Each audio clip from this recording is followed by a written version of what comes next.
Okay, hi everyone.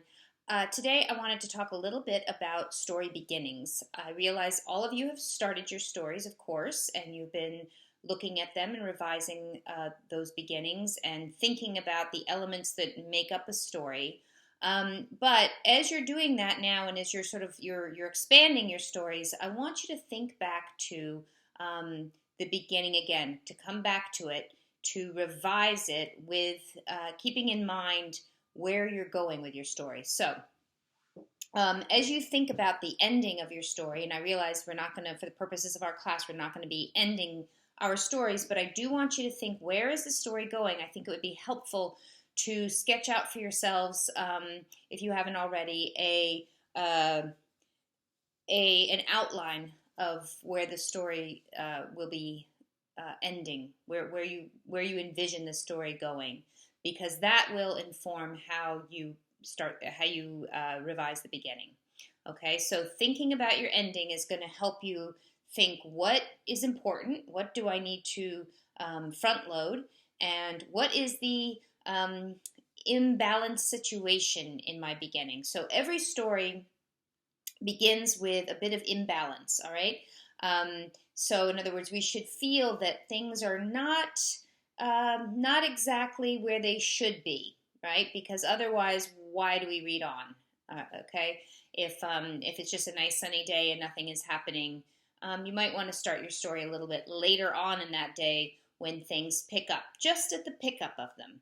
All right, so you want your reader, of course, to be thinking what happens next as he or she reads. And a good beginning, a beginning that draws us in, is a beginning that will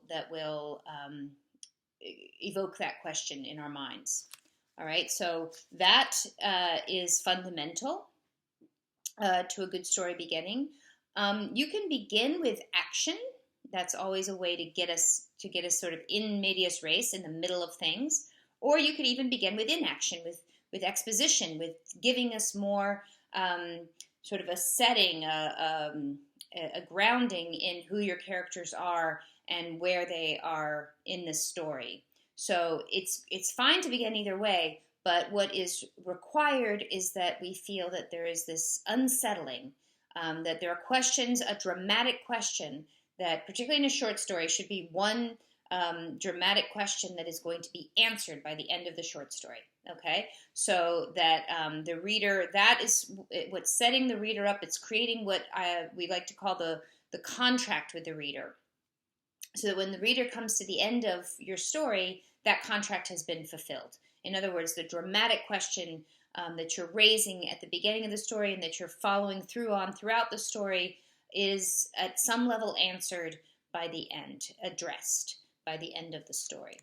Okay, I'm just referring to the text here. So I want you to think about, does your story begin with action or inaction?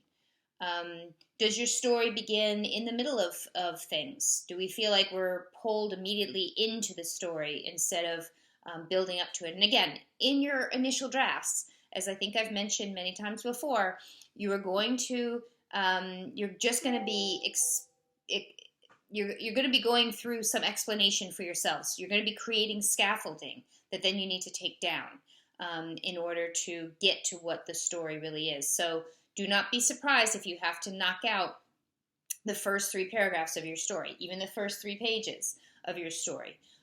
Look for where the action is really picking up and ask yourself, now, if I lost what came before this, am I really losing too much? Could I still tell the story efficiently and effectively if I start in this place here? Because most likely it will be a place of more dramatic interest. Okay? So that's what I want you to think about as you are going back to your beginnings and revising them. It is fine to begin with a dialogue. That's, in a way, starting with action, right? With people speaking to each other. But again, that dialogue should be moving the plot along. It is fine to begin with exposition, with giving us the lay of the land, sort of. But again, that should be related to your plot, and it should be in the tone that you want to set for the rest of the story. So these are all things to be thinking about as you're going back to revising your stories.